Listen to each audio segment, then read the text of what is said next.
जय श्रीमन्नारायण। हम ब्रजकिशोर चंद्र शास्त्री।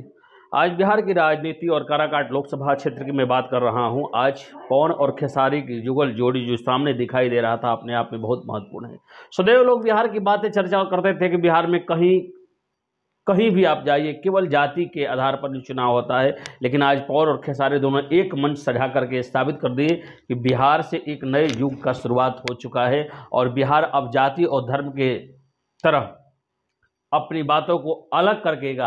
अब जाति और धर्म पर यहाँ चुनाव नहीं होंगे, अब यहाँ चुनाव विकास के नाम पर होगा।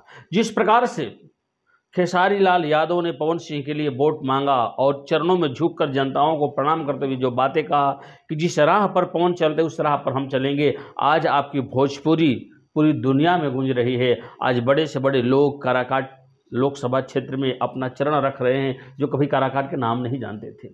आज पवन सिंह खेसारी के साथ ऐसा समीकरण बनाकर और एक नए युग का शुरुआत इस बिहार की पवित्र पावन धरती काराकाट, जहां मेरा भी लोकसभा क्षेत्र पड़ता है, वहां से शुरुआत हुआ है, जिनकी शब्दों के द्वारा व्याख्या नहीं किया जा सकता है।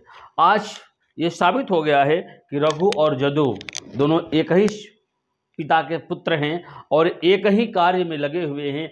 दोनों का बस एक ही उद्देश्य है, समाज राष्ट्र विश्व का जिसमें भला हो।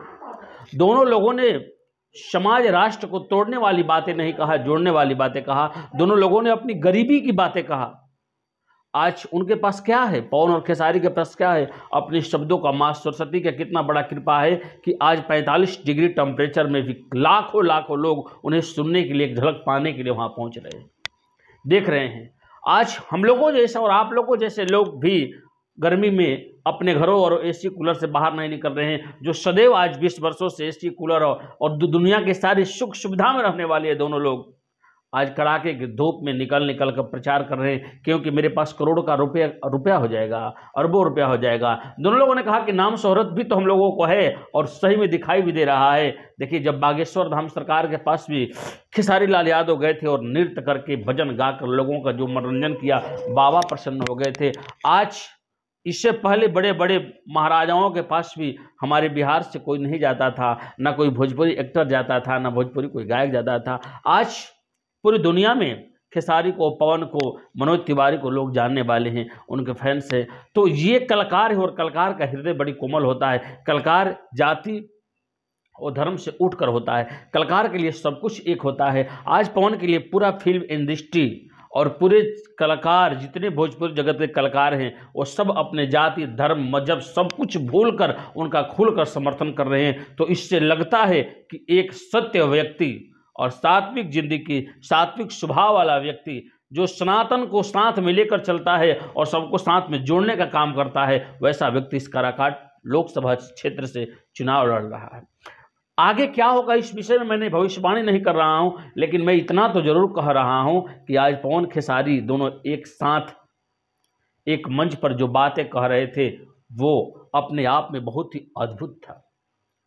और दोनों लोगों ने ये कहा कि ये जो चर्चाएं लोग कर रहे थे कि जो लोग हम लोगों पर कह रहे हैं कि इनके फैंस हैं, ये लड़के हैं, एक केवल फिल्म मैन हैं, एक केवल सेल्फी लेने के आए हैं, उनके भी बेटे आज उनके भी पुत्र हो सकते हैं। ऐसी ऐसी शब्द माता पिता परिवार सबके लिए जो शब्दों का संग्रह करके उन्होंने जो बात कहा है, अपने आप पर दिल को झकझोर देने वाली है।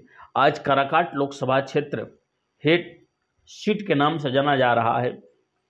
भले परिणाम जो भी हो, लेकिन आज भारत के इतिहास के सुनहरे अक्षरों में पवन खेसारी की जुगल जोड़ी आज लिखी जाएगी कि एक ट्रेंडिंग स्टार और एक पावर स्टार ने मिलकर जो जनता के लिए, जो समाज के लिए, जो राष्ट्र के लिए, एक भाई अपने भाई को आगे नहीं बढ़ने दे रहा है, लेकिन खेसारी पैर छूकर हुआ और खेसारी पवन के लिए कह रहे हैं कि आप मुझे अगर चाहते हैं, मुझे प्रेम करते हैं, तो मेरा सब कुछ प्यार पवन के लिए लुटा दीजिए।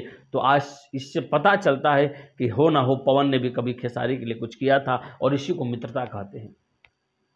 सनातन धर्म के ध्वज फहराने वाले इन दोनों भोजपुरी के दिग्गज स्टारों को मैं बहुत बहुत साधुवाद देता हूं, बहुत बहुत आशीर्वाद देता हूं।